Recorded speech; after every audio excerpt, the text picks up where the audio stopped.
ഹരേ കൃഷ്ണ. എല്ലാവർക്കും മാധവത്തിലേക്ക് സ്വാഗതം. 2026 ജാനുവരി മാസം 6-ാം തീയതി ലംബോദര സംകഷ്ടി ചതുർത്ഥിയാണ്. ചതുർത്ഥി തിഥി ആരംഭിക്കുന്നത് 2026 ജാനുവരി മാസം 6-ാം തീയതി രാവിലെ 8:01 മുതൽ ജാനുവരി 7-ാം തീയതി രാവിലെ 6:52 വരെയാണ്. അതുകൊണ്ട് ഇത്തവണ സംകഷ്ടി ചതുർത്ഥിയായി ആചരിക്കുന്നത് 2026 ജാനുവരി മാസം 6-ാം തീയതി ചൊവ്വാഴ്ചയാണ്. ഈ ചതുർത്ഥിക്ക് ലംബോദര സംകഷ്ടി ചതുർത്ഥി എന്നാണ് പറയുന്നത്. നമുക്കറിയാം, വിനായക ചതുർത്ഥിയുണ്ട്, വിനായക ജയന്തിയുണ്ട്. എന്താണ് ഇത് തമ്മിലുള്ള വ്യത്യാസം? വിനായക ജയന്തി അത് വിഘ്നേശ്വരൻ്റെ ജന്മദിനമാണ്. അതാണ് ഗണേശ ജയന്തി അല്ലെങ്കിൽ വിനായക ജയന്തി എന്നൊക്കെ പറഞ്ഞ് നമ്മൾ ആഘോഷിക്കുന്നത്. എന്നാൽ ഗണേശ ചതുർത്ഥി, വിനായക ചതുർത്ഥി എന്നൊക്കെ നമ്മൾ പറഞ്ഞ് ആഘോഷിക്കുന്നത് വിഘ്നേശ്വരൻ മുരുകദേവനെ, സഹോദരനായ മുരുകദേവനെ കാണുന്നതിനായിട്ട് ഭൂമിയിലേക്ക് വരുന്ന ദിവസമാണ്. അന്നാണ് നമ്മൾ വിനായക ചതുർത്ഥിയായി ആഘോഷിക്കുന്നത്. അതായത് ഭഗവാൻ ഗണേശൻ്റെ ജന്മദിനമാണ് നമ്മൾ ഗണേശ ജയന്തി അല്ലെങ്കിൽ വിനായക ജയന്തി എന്ന് പറഞ്ഞ് ആഘോഷിക്കുമ്പോൾ, സഹോദരനായ മുരുകദേവനെ കാണുന്നതിനായി വിഘ്നേശ്വരൻ ഭൂമിയിലേക്ക് വരുന്ന ദിവസമാണ് വിനായക ചതുർത്ഥി എന്ന പേരിൽ നമ്മൾ ആഘോഷിക്കുന്നത്. ലംബോദര സംകഷ്ടി ചതുർത്ഥി ദിവസത്തെ പറ്റി ഒരു കഥ പ്രചാരത്തിലുണ്ട്. അതായത് ഈ പൗഷ് മാസത്തിലെ കൃഷ്ണപക്ഷ സംകഷ്ടി ചതുർത്ഥി, ആ ചതുർത്ഥിയാണ് ലംബോദര സംകഷ്ടി ചതുർത്ഥി എന്ന പേരിൽ അറിയപ്പെടുന്നത്. ഈ ലംബോദര സംകഷ്ടി ചതുർത്ഥിയുമായി ബന്ധപ്പെട്ട കഥയാണ് ഇനി നമ്മൾ പറയുന്നത്. ശ്രദ്ധിച്ചു കേട്ടുകൊള്ളുക. പണ്ട് പാർവതീദേവി തൻ്റെ പ്രിയപുത്രനായ ഗണേശനോട് തന്നെ ചോദിക്കുകയാണ്, അല്ലയോ ഗണേശ, പൗഷ് മാസത്തിലെ കൃഷ്ണപക്ഷ ചതുർത്ഥിയിൽ ഗണപതിയുടെ ഏതു രൂപത്തെയാണ് പ്രാർത്ഥിക്കേണ്ടത്? അദ്ദേഹത്തിൻ്റെ പേരെന്താണ്? ഈ ദിവസം ഗണേശന് എന്ത് നിവേദ്യങ്ങളാണ് സമർപ്പിക്കേണ്ടത്? എങ്ങനെയാണ് വ്രതം എടുക്കേണ്ടത്? എന്തൊക്കെ ഭക്ഷണങ്ങൾ കഴിക്കാം? ഈ കാര്യങ്ങളൊക്കെ ഒന്ന് വിശദമായി പറഞ്ഞു തരാമോ എന്ന് അമ്മ മകനോട് ചോദിക്കുന്നു. അപ്പോൾ ഗണപതി ഭഗവാൻ പറയുകയാണ്, അമ്മേ, പൗഷ് മാസത്തിലെ കൃഷ്ണപക്ഷ സംകഷ്ടി ചതുർത്ഥിയിൽ എൻ്റെ ലംബോദര രൂപത്തെയാണ് ആരാധിക്കേണ്ടത്. ഉടൻ തന്നെ അമ്മ എങ്ങനെ ആരാധിക്കണം എന്ന് ചോദിച്ചപ്പോൾ അമ്മയോട് പറയുകയാണ്, മാതാ പാർവതി, ഈ ദിവസം 10 എള്ളുണ്ട തയ്യാറാക്കുക. എള്ളുകൊണ്ടുള്ള ലഡു, എള്ളുണ്ട തയ്യാറാക്കുക. അതിൽ 5 എനിക്ക് നൈവേദ്യമായി നൽകുക. ബാക്കിയുള്ള 5 ദാനം ചെയ്യുക. എനിക്ക് ഭക്തിപൂർവം സമർപ്പിച്ച എള്ളുണ്ട അവിടുന്ന് തന്നെ പിന്നീട് ഭക്ഷിച്ചു കൊള്ളുക. എന്നിട്ട് ഗണേശ ഭഗവാൻ അമ്മയോട് ഒരു കഥ പറഞ്ഞു കൊടുക്കുന്നു. അതായത് സത്യയുഗത്തിൽ ഹരിശ്ചന്ദ്രൻ എന്ന ശക്തനായ ഒരു രാജാവുണ്ടായിരുന്നു. രാജാവ് സത്യസന്ധനായിരുന്നു, ലളിതനായിരുന്നു, സദ്ഗുണ സമ്പന്നനും നല്ല അറിവും ഉള്ളവനായിരുന്നു. അദ്ദേഹത്തിൻ്റെ ഭരണകാലത്ത് അനീതി ഒട്ടുമുണ്ടായിരുന്നില്ല. ദരിദ്രരോ അസന്തുഷ്ടരോ അങ്ങനെയുള്ള ആരും ആ രാജ്യത്ത് ഉണ്ടായിരുന്നില്ല. എല്ലാ പ്രജകളും നല്ല ആരോഗ്യവും സമൃദ്ധിയും ഉള്ളവരായിരുന്നു. അങ്ങനെ ഒരിക്കൽ അദ്ദേഹത്തിൻ്റെ രാജ്യത്തിൽ ഒരു ബ്രാഹ്മണ സ്ത്രീ, ആ ബ്രാഹ്മണ സ്ത്രീ വലിയ ഗണേശ ഭക്തയായിരുന്നു. അവർ എല്ലാ ചതുർത്ഥി ദിനങ്ങളിലും ഭഗവാനെ പ്രാർത്ഥിച്ചിരുന്നു. അങ്ങനെ പൗഷ് മാസത്തിലെ കൃഷ്ണപക്ഷ ചതുർത്ഥി ദിവസമായി അന്നവർ ഗണേശ ഭഗവാന്റെ ഒരു വിഗ്രഹം ചാണകം കൊണ്ട് ഉണ്ടാക്കുകയും ആ വിഗ്രഹത്തെ പൂജിക്കുകയും ചെയ്തു. പതിവുപോലെ അവർ 10 എള്ളുണ്ട ഉണ്ടാക്കുകയും 5 എള്ളുണ്ട ഭഗവാന് നൈവേദ്യമായി സമർപ്പിച്ച് പ്രാർത്ഥിക്കുകയും ചെയ്തു. അങ്ങനെ ഇരിക്കുന്ന ആ അവസരത്തിൽ ഈ ബ്രാഹ്മണ സ്ത്രീക്ക് ഒരു മകൻ ഉണ്ടായിരുന്നു. ആ മകൻ കളിച്ചുകൊണ്ടിരിക്കുന്ന അവസരത്തിൽ അവിടേക്ക് വരികയും ഈ ഗണേശ ഭഗവാന്റെ വിഗ്രഹം എടുത്ത് ഒരു കയറുകൊണ്ട് കെട്ടി അത് കഴുത്തിലിട്ടുകൊണ്ട്, അതായത് ഒരു മാല പോലെ കഴുത്തിലിട്ടുകൊണ്ട് ഈ കുഞ്ഞ് പുറത്തേക്ക് കളിക്കാനായിട്ട് പോകുന്നു. ആ സമയത്ത് ആ രാജ്യത്തിലുണ്ടായിരുന്ന ഒരു കുശവൻ, അതായത് മൺപാത്രങ്ങളൊക്കെ ഉണ്ടാക്കുന്ന ഒരു ആള്, അയാളെയാണ് കുശവൻ എന്ന് പറയുന്നത്.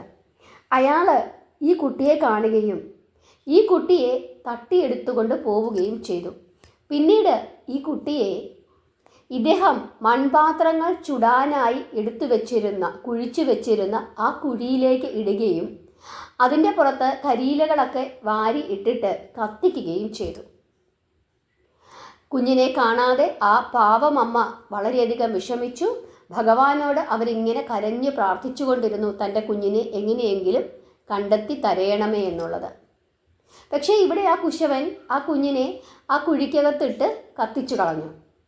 പിറ്റേ ദിവസമായി ഈ കുശവൻ വന്ന് ആ കുഴി, അതിൻ്റെ മുകൾ ഭാഗത്തുണ്ടായിരുന്ന ആ തടസ്സങ്ങളെല്ലാം എടുത്തു മാറ്റി കുഴിക്കകത്ത് ഈ കുഞ്ഞുണ്ടോ, മരിച്ചു പോയോ എന്നുള്ള കാര്യം ഇങ്ങനെ നോക്കാനായിട്ട് ആ കുഴി തുറക്കുന്നു. അപ്പോൾ ആ കുശവൻ കാണുന്നത് ആ കുഴിക്കകത്ത് നിറച്ച് വെള്ളം. ആ വെള്ളത്തിനകത്ത് ഈ കുഞ്ഞിങ്ങനെ സന്തോഷത്തോടു കൂടി അവിടെ ഇങ്ങനെ കളിച്ച് നടക്കുന്നു. അതുമാത്രമല്ല, ആ ഒരു വെള്ളത്തിനകത്ത് മുഴുവൻ നിറച്ച് ആമ്പൽ പൂക്കളൊക്കെ ഇങ്ങനെ വിരിഞ്ഞു നിൽക്കുന്നതായിട്ടാണ് കാണുന്നത്. അതായത് ഒരു പൊയ്കയ്ക്കകത്ത് ഈ കുഞ്ഞിരുന്നിങ്ങനെ കളിക്കുന്നു. ഈ കുശവനാകെ ഭയപ്പെട്ടു, പേടിച്ചു. കാരണം തലേദിവസം തീയൊക്കെ ഇട്ട് കത്തിച്ചതാണ്, ഇനി ഇത് ഏതെങ്കിലും ഒരു മായാവി കുട്ടിയാണോ എന്നൊക്കെ ഭയന്നുപോയി. അങ്ങനെ ഈ കുശവൻ ഓടി ഓടി ഹരിശ്ചന്ദ്ര രാജാവിൻ്റെ കൊട്ടാരത്തിൽ എത്തിച്ചേർന്നു. എന്നിട്ട് രാജാവിനോട് സകല കാര്യങ്ങളും പറഞ്ഞു. ഈ കുശവൻ ഇങ്ങനെ ചെയ്തതിൻ്റെ കാരണം, ഈ കുശവൻ കഴിഞ്ഞ ദിവസങ്ങളിൽ ഇദ്ദേഹത്തിൻ്റെ മകളുടെ വിവാഹത്തിന് ആവശ്യമായിട്ട് കുറേ പാത്രങ്ങൾ ഇതുപോലെ ഉണ്ടാക്കിയിട്ട് ചുടാനായിട്ട് ശ്രമിക്കുന്നു. പക്ഷേ ആ പാത്രങ്ങളൊന്നും നല്ലതുപോലെ ചുട്ടു വരുന്നുണ്ടായിരുന്നില്ല. എന്തുകൊണ്ടാണ് ഇങ്ങനെ സംഭവിക്കുന്നത് എന്നറിയുന്നതിനായിട്ട് ഈ കുശവൻ ഒരു താന്ത്രികനെ സമീപിക്കുന്നു. ഒരു കുട്ടിയെ ബലിയർപ്പിക്കുവാൻ ഈ താന്ത്രികൻ രഹസ്യമായി ഈ കുശവനെ ഉപദേശിക്കുന്നു. ഏതു കുട്ടിയെ ബലിയർപ്പിക്കണം എന്ന് ചിന്തിച്ചിരുന്നപ്പോഴാണ് ഈ കുശവൻ്റെ മുമ്പിൽ ഈ കുട്ടി എത്തിച്ചേരുന്നത്. അങ്ങനെ ഈ കുട്ടിയെ പിടിച്ചുകൊണ്ട് പോയി ഈ താന്ത്രികൻ പറഞ്ഞതനുസരിച്ചിട്ട് ബലിയർപ്പിക്കുകയാണ് താൻ ചെയ്തത്, തന്നോട് ക്ഷമിക്കണമെന്ന് ഹരിശ്ചന്ദ്ര മഹാരാജാവിനോട് ഈ കുശവൻ കുറ്റം ഏറ്റുപറയുന്നു. എന്നിട്ട് പറഞ്ഞു, ഇപ്പോൾ ഞാൻ ചെന്ന് തുറന്നപ്പോൾ ആ കുഞ്ഞിന് ഒന്നും സംഭവിച്ചിട്ടില്ല, തന്നെയുമല്ല അതൊരു പൊയ്കയായി തീർന്നിരിക്കുന്നു താൻ കുഴിച്ച ആ കുഴി എന്ന് പറയുകയും ചെയ്തു. കുശവൻ്റെ ഈ കഥയൊക്കെ കേട്ടപ്പോൾ ഹരിശ്ചന്ദ്ര മഹാരാജാവിന് വളരെ അത്ഭുതമാണ് തോന്നിയത്. അദ്ദേഹം ഈ കുട്ടിയെ കാണാൻ തന്നെ തീരുമാനിക്കുന്നു. ആൺകുട്ടി സുരക്ഷിതനും ആരോഗ്യവാനും ആണെന്ന് ഈ കുഞ്ഞിനെ കണ്ടപ്പോൾ തന്നെ രാജാവിന് മനസ്സിലാവുകയും ചെയ്തു. ഉടൻ തന്നെ രാജാവിന് അത്ഭുതം തോന്നുകയും ഈ കുട്ടി ആരുടേതാണ് എന്ന് കണ്ടെത്താൻ ഉത്തരവിടുകയും ചെയ്തു. ഈ കുഴിയിൽ എങ്ങനെ ഇത്രയും വെള്ളം നിറഞ്ഞു?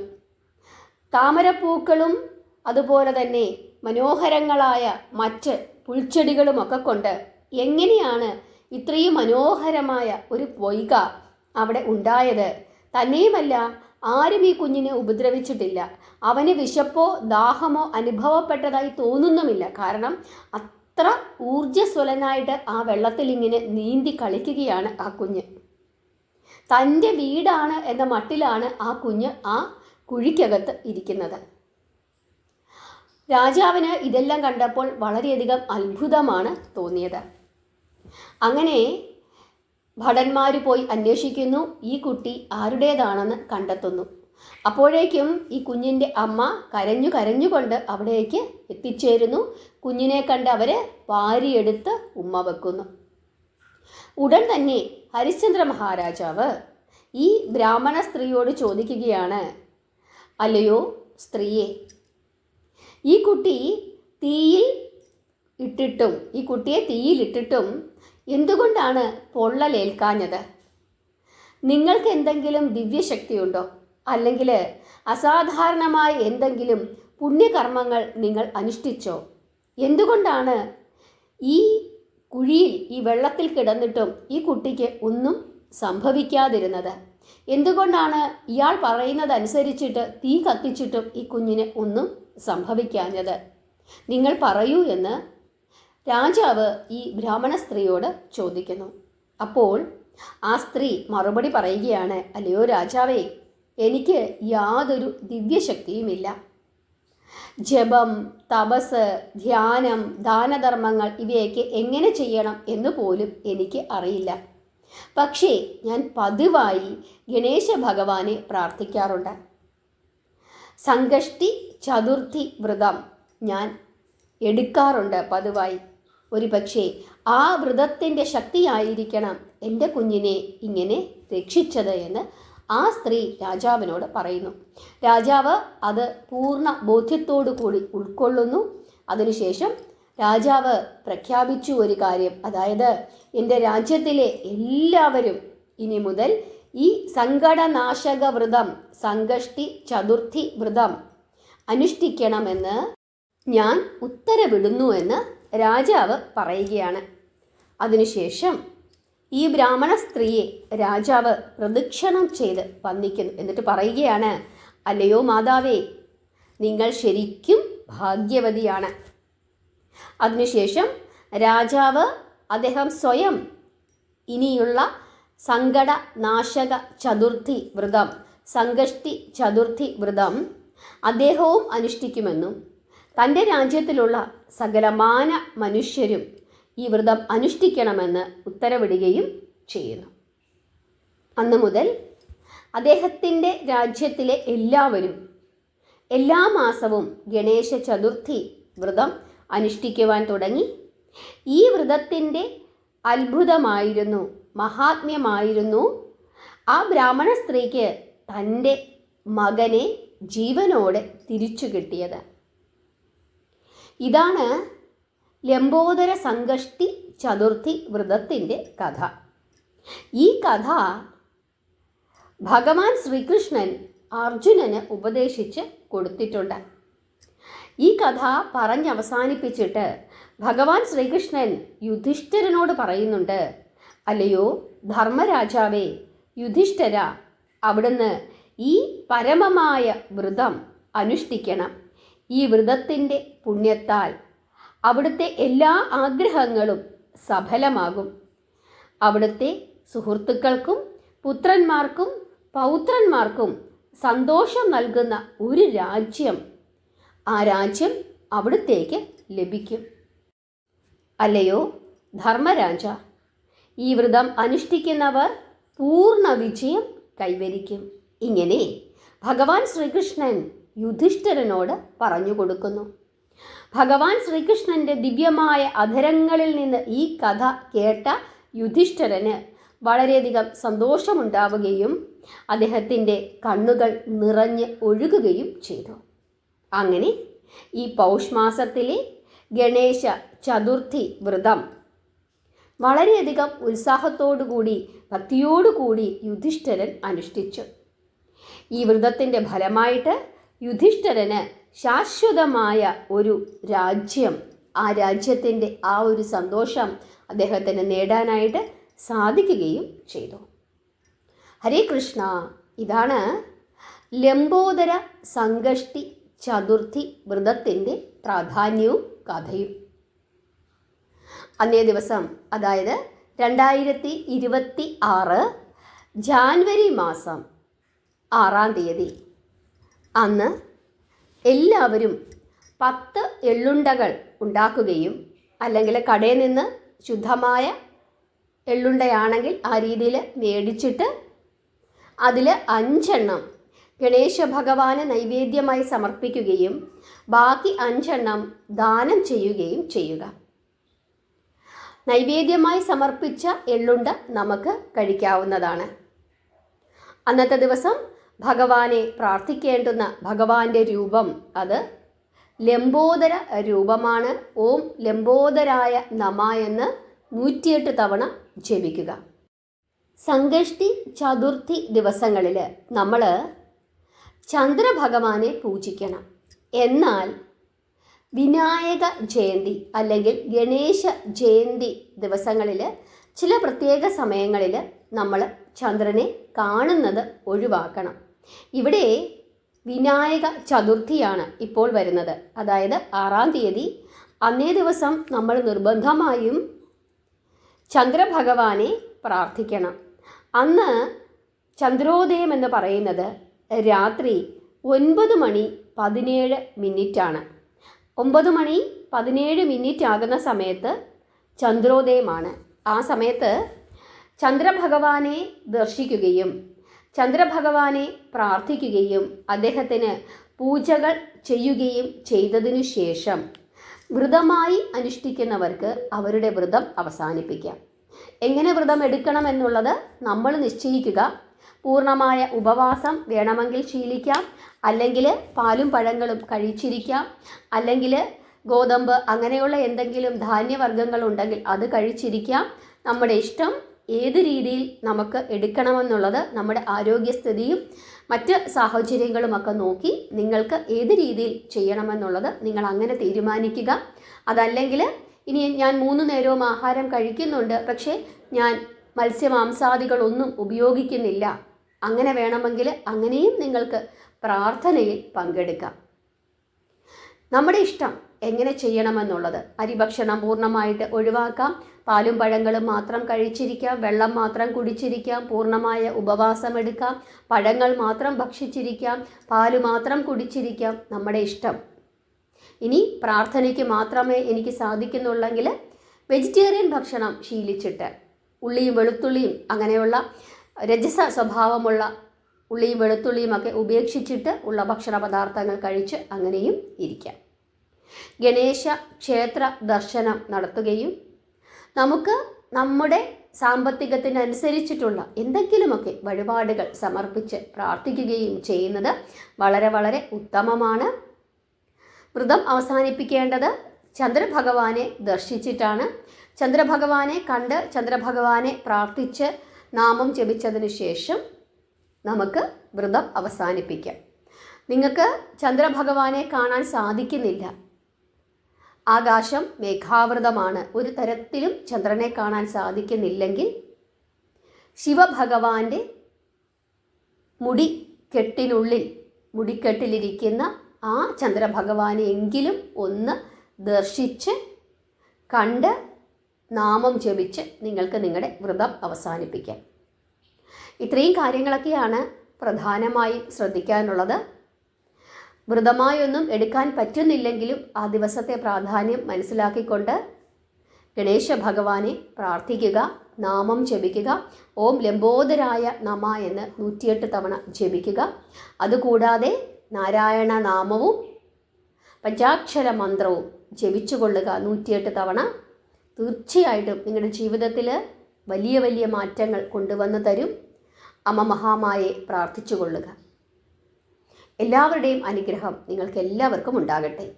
നാമം ജപിക്കുക, പ്രാർത്ഥിക്കുക. കഴിഞ്ഞ ദിവസം കാശിയുമായി ബന്ധപ്പെട്ട ഒരു വീഡിയോ ഞാൻ ഇട്ടിരുന്നു. കാശിയിൽ പോകാൻ താല്പര്യമുള്ള എല്ലാവരും, അല്ലെങ്കിൽ എന്നെങ്കിലും എനിക്ക് പോകണമെന്ന് ആഗ്രഹമുള്ള ആരെങ്കിലും ഉണ്ടെങ്കിൽ ആ വീഡിയോ ഒന്ന് കണ്ടുകൊള്ളുക. തീർച്ചയായിട്ടും നിങ്ങൾക്ക് പോകാനുള്ള വഴി ആ വീഡിയോയിൽ കൂടി തെളിഞ്ഞു കിട്ടും. നാമം ജപിക്കുക, പ്രാർത്ഥിക്കുക. ഹരേ കൃഷ്ണ.